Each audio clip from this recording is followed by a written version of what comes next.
Hello, how is everybody today? I'm Pamela D Wilson, caregiving expert, advocate, speaker. I am your guide and your host for this section where we are going to be talking about creating realistic and reasonable expectations and the idea of written plans and caregiving agreements. This is probably one of the most detailed sections and a section that makes family caregivers feel really uncomfortable because it means that you are actually writing down information and making an agreement with an elderly parent about what you will do and what you can't do. And even more importantly, what happens when things don't work out. Stay with me. It's going to be a great webinar. Let's get started as we always do with all of the normal housekeeping stuff. I use the term elderly parent or elderly parents. Substitute that term with whoever you are caring for. As always, print out the outline for the module, print out the slide handout so that you can take notes. As we go through the slides, you will want to fill in all of those dots so that you're following along with me. Let's talk about the objectives for written plans and caregiving agreements. At the end of written plans and caregiving agreements, you should be able to develop an outline to discuss creating a written caregiving plan and agreement with an elderly parent and other family members.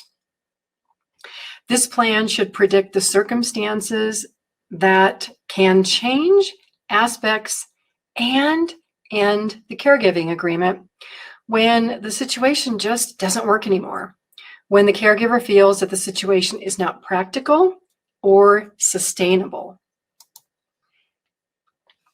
If you are the caregiver who has accepted the responsibility as the primary caregiver, other family members may depend on you or are watching you to get the job done. The beginning of care for an elderly parent presents the best opportunity to talk to all family members and gain a sense of who is able to participate to help and who is not or will not. Most of the time, one child becomes the primary caregiver. Other siblings can stand by and watch the situation. Some hope that they are never asked to help out. What if you are a married couple and you have two sets of parents? What if you are a spouse caring for a husband or a wife? You might be a young adult, and early in your career, you might be still single, still in school, and you're caring for an aunt, an uncle, or a grandparent. Caregiving responsibilities can have a significant effect on your ability to keep a job, remain married, and to care for elderly parents. Women who are caregivers also bear a greater responsibility. The research about caregiving consistently shows that female caregivers are more emotionally and time burdened than male caregivers. As we talked in the section about attending medical appointments, women react to caregiving stress more emotionally than men. There is good and there is the not so good about this. The not so good. Statistics confirm that women caregivers experience 2 to 6 times more depression, anxiety, and mental health issues versus people who are not caregivers. Women also outlive men. They experience more midlife disability concerns than men.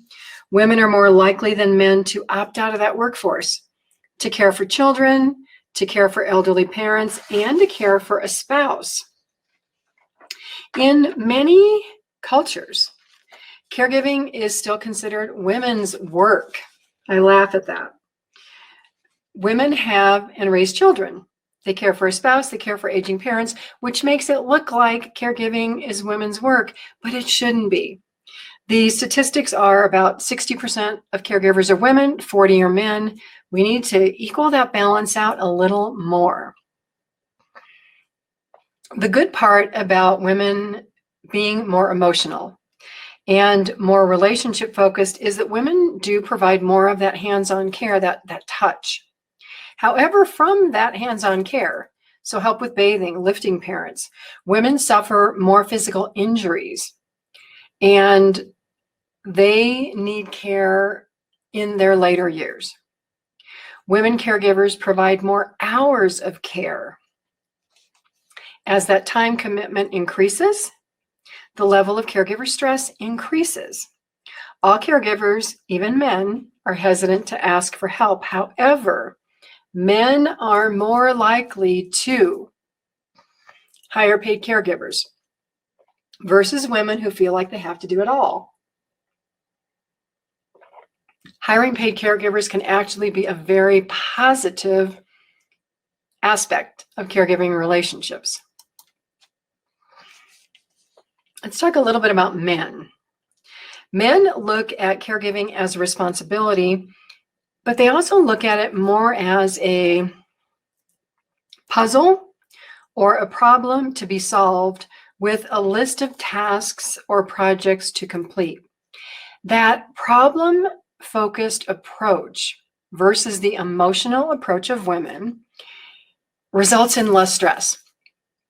So if there's any advice out there to female caregivers, the more that you can look at caregiving as a project and as a puzzle and be less swayed with your emotions to go up and down and sideways, the less stress you'll have.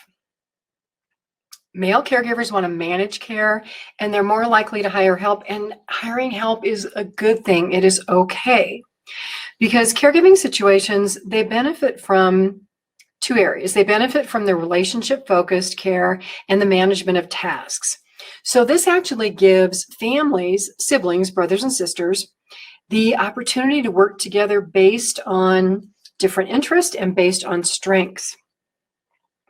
Males who are task-oriented can make doctor appointments, order prescriptions, call the insurance company, make home repairs. Personal care, that's the area that is less comfortable for men, even though a large number of men do help elderly parents with personal care tasks like bathing and incontinence.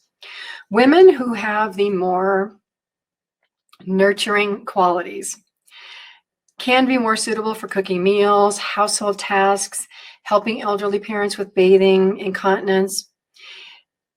The best brother and sister care situations allow brothers and sisters to do the tasks that they like, to do the tasks that they prefer. Caregiving agreements can be created for family caregivers and elderly parent care. And I want to talk about the benefits of caregiving agreements. A lot of people will say, how do I do one of these? How do I do a caregiving agreement? We're going to talk about that in detail. But if you think about a caregiving agreement as being a positive thing, so for all of us in our daily life and our work, we have a job or a career. That job or career has a job description or a position description that says, I agree to do all of these things. And if I want to get promoted, I'll do more. And I agree to be a team player, and I agree to have good conversation skills and good interpersonal relationships. I agree to all of these things. A caregiver agreement is similar. And the benefits of having an agreement is that nobody in the family can say, I didn't agree to do that. That thing wasn't my job. I wasn't supposed to do that. It's very clearly elaborated. And the other thing that caregiving agreements are beneficial for, and this is thinking down the road, but if there is ever a point where you and the family decide not to be those caregivers, you have a plan already to assign to a care agency. When I had my care management business and care agency, in a sense, I did caregiving agreements with family members. They said, we would like these things, and I would come to them and I would say, well, we can do all these things for you. Let me outline it. Let me tell you how we'll do it. We'll even give you reports of what we're doing so you can track progress. So it avoids any doubt. It avoids faulty expectations of who will do what. And the third benefit. So first benefit is family agreement. Second benefit is family agreement can transfer to caregiving agreement or care management agreement. Third benefit is in the longer term, when money runs out. If you ever need to file for Medicaid, Medicaid is the public benefit that will pay for some in-home care and some assisted living and nursing home care. Medicaid wants to know that the money of your elderly parents was spent appropriately. If for some reason your elderly parents would pay you as the child for anything, reimburse you for groceries or a moving expense or gas, Medicaid wants that money back. Medicaid doesn't want families to be paid for care unless, you know what? There is a written and notarized care agreement. Then that is okay, and Medicaid will accept those payments and not go back and make penalties. And we talk more about Medicaid in another segment, but I want to give you the long-term perspective of why care agreements are actually a positive thing and not a negative thing that should bring more stress into families. So let's continue with this discussion. So caregiving agreements have two purposes. The agreement avoids unreasonable care expectations by elderly parents. A caregiving agreement outlines participation by family or eventually paid caregivers.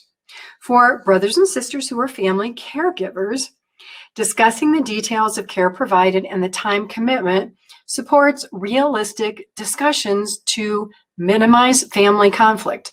Nobody likes family conflict. A similar conversation can occur with elderly parents regarding their level of commitment to stay in the home and participate in care. As we'll talk throughout this module and others, participation by elderly parents is necessary for successful care situations and relationships and staying at home. These caregiving agreements outline the what-ifs of changes in care needs, the hours devoted to care, the changes in the health of elderly parents. Creating written agreements may seem like an extreme or an unnecessary process. It is not. As we talked, think of it like a job description for family caregivers and the elderly parent. The benefits of creating a written agreement include minimizing family disagreements, which can be emotionally disturbing for everybody in the family. Situations where written agreements are especially beneficial include when an adult child moves into the home of an elderly parent to provide care, when an adult child expects to be paid for time, transportation, reimbursed for expenses, or other aspects, or if there are disagreements between one child who is appointed as the medical or financial power of attorney. These care agreements can avoid vicious, and I say vicious, family disagreements because this happens. Agreements with parents relate to the provision of care and the progression of care needs. So the agreement answers the question of what happens when more care is needed and who provides that care. The agreement confirms if money will be spent on outside help, outside providers, or if the money will be eventually spent to move the parent into a care community. Discussions about care agreements are practical. They help families to be more proactive about managing the care for elderly parents today and into the future. Let's look at what information you will include in a care agreement. And get out your pens, you're going to write some details about these. But so the basic information is obviously the date of the agreement and timeframes for regular review. So you're in your job, you have a job description, you probably have a job review. Some companies are better at doing these on a quarterly basis. Some companies do them once a year. In this situation, initially, I recommend reviewing the agreement initially every other week and once a month until you get into a routine, so that if you need to make modifications, you can make those. And then after that, once things are on a smoother path, maybe you do it once a month at a family dinner, maybe you do it quarterly. I recommend at a minimum quarterly because things do change. You want to include the names of family or other caregivers and then who's receiving care. So is it, John and Mary providing care for Mother Helen and Father Peter? Include the purpose of that agreement. So is it to keep mom and dad at home? Is it to provide care with specific things? Is it to designate responsibilities to certain family caregivers? Or, this is a really important one, to confirm a commitment of your elderly parents to participate in their care. This goes back to that 50-50 commitment. You're committing a lot of time. Your elderly parents have to commit to helping you. Also, if there is a medical or financial power of attorney, you want to put those names into the agreement because they may be involved in managing care or money. So let's talk more about participation time and tasks. Every caregiver, every person in this agreement is committing time. Obviously, your elderly parent, the time is through the rest of their life. But for caregivers, what is the agreed upon time commitment every week so that the situation can be monitored? And I say this because caregiving time quickly expands like a sponge that you put in a tub of water. It just scoops up the water. So you may be caregiving 10 hours a week and say, I can commit 10 hours a week and this is what I'll do.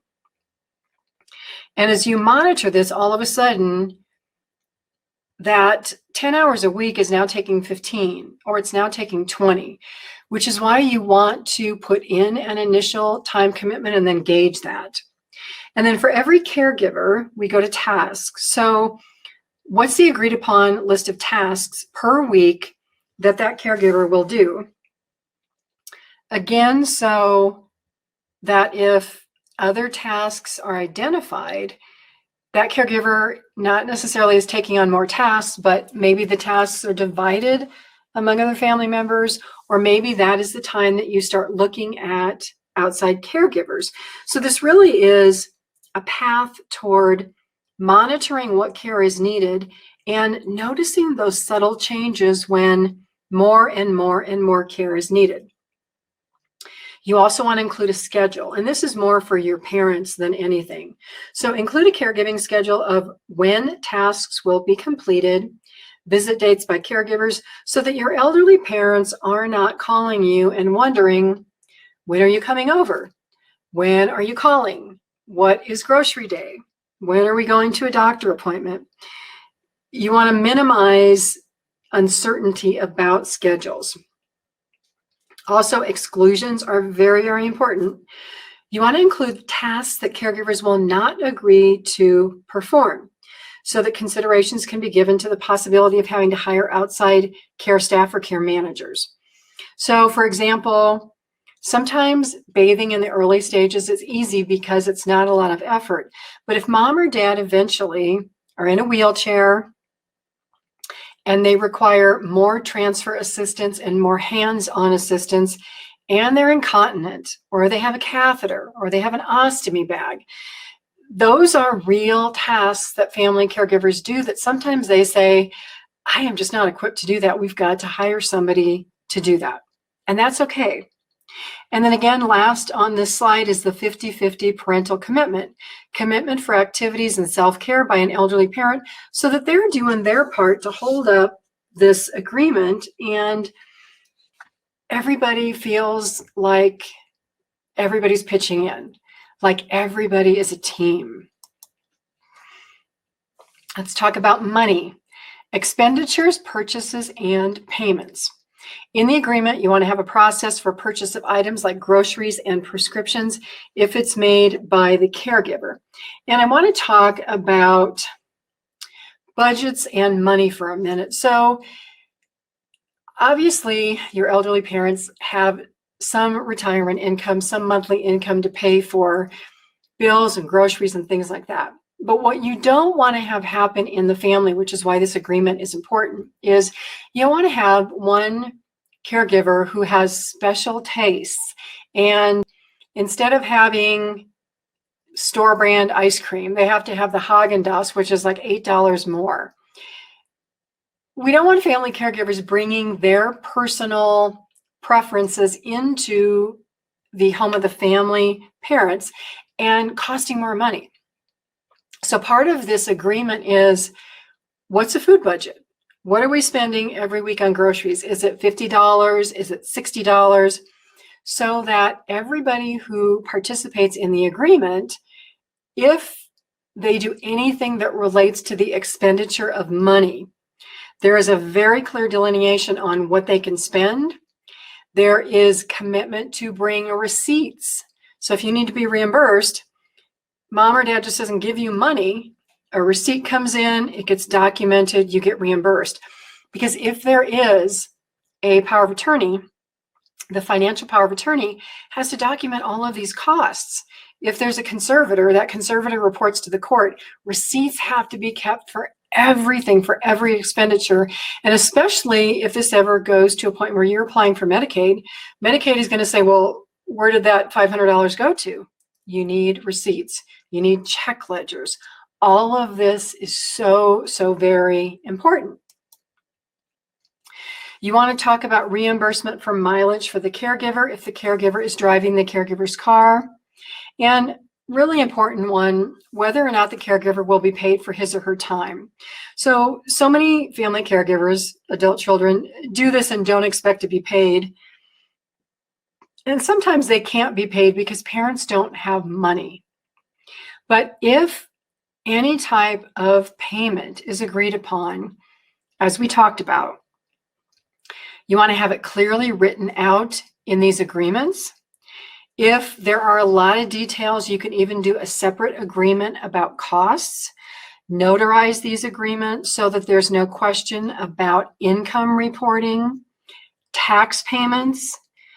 You know, if you're a child and you're getting money from your parent, that is income that your parents can claim or income that you have to claim. Notarizing these documents is relevant to situations where Medicaid may be that eventual need. And agreement by the elderly parent regarding this budget for outside resources like groceries, if there's a budget for in-home caregivers, other type of equipment, maybe some safety equipment has to be purchased. You all want to be looking at, you know, how much money is going out for the care of elderly parents so that you can be sensitive to the needs that, you know, money doesn't grow on trees. It doesn't last forever. And this is your parents' money. It's not your money that you're spending. Let's talk about initiation and terminating these agreements. We always want to have a process to change or end the agreement. And this is why in the beginning, we plan for the best and expect for the worst, but why we also have meetings initially every week, every 2 weeks, every month, every quarter, because the care of elderly parents can be stable for a long period of time. And then all of a sudden something happens that changes it. And then again, it's stable for a long period of time. And then it could be just up and down and up and down. You want to talk about what happens when, meaning when this happens, you know, this caregiver cannot continue to do this. You want to look at other options like hiring caregivers or moving to a care community, all types of other alternatives. If it is an advanced situation and the caregiver and the care receiver, so parent and adult child or two spouses are living together, again, especially in the sense of a parent and an adult child, you almost want to draft a rental type agreement. That includes if the child will be paying any rent or contributing to those financial expenses of the household, a financial understanding of who pays for what, and how to give notice and end that contract. The situation that you don't want to ever find yourself in, and we talk more about this, is your elderly parents need to go to a care community and your brother or sister living in that home doesn't have a job, don't know how they're going to support themselves, and they rely on living in that house, and they're fighting you selling it to pay for your parents' care. That is a nightmare situation. You also want to add into that agreement the ability to terminate the caregiver agreement by the elderly parent or the family or the paid giver for specific reasons and a time frame. So I'm giving you 2 weeks notice that I can't do this anymore or that the agreement has to end. Again, if you're having those ongoing meetings, there shouldn't really be any surprise about agreements being terminated because you should be discussing challenges on an ongoing basis. Participation. The caregiving agreement can also, again, this is a summary, but list those plans and goals for care. For an example, if your elderly parent can manage medications, one strategy can be that the parent is going to pick up the medications. However, the elderly parent and one child will work together to set up those weekly medication boxes to avoid any type of errors. That supports that 50-50 idea of elderly parents continuing to do as much as they can. Another plan could relate to physical activity, daily exercises in the home, participation in physical therapy. Maybe one child comes and walks with the elderly parent outside several times a week. Our earlier discussion of the importance of ADLs and IADLs, do you remember what those are? Relates to this idea. And by now, I'm hoping that you see the benefits of creating an agreement or a set of goals. These contracts gain commitment from family members and your elderly parents to participate in care. They help avoid caregiver resentment. They avoid conflict within the family. Setting goals actually supports elderly parents to help them stay at home, and it balances the work, life, and caregiving responsibilities for adult children caregivers. We're going to talk in a minute about legal planning and agreements and information that you should have put together. But again, talk to your parents, talk to your brothers and sisters. These caregiving agreements, while initially it may seem like an intimidating idea, you may get some pushback from your elderly parents or your brothers and sisters that say, oh, we're family, why do we need an agreement? Trust me, it makes it much easier so that you don't have disagreements, so that you don't have family conflicts. Is it a process to put together? Yes. One of you, usually the primary caregiver, is going to have to set an initial agreement, review it with family members. We talk in these modules about how to have family meetings. You'll want to follow the process of having a family meeting to establish this caregiving agreement, to get everybody to buy in. Everybody signs it. Everybody gets a copy. It's a good idea if you can get your arms around it. I'm Pamela D Wilson.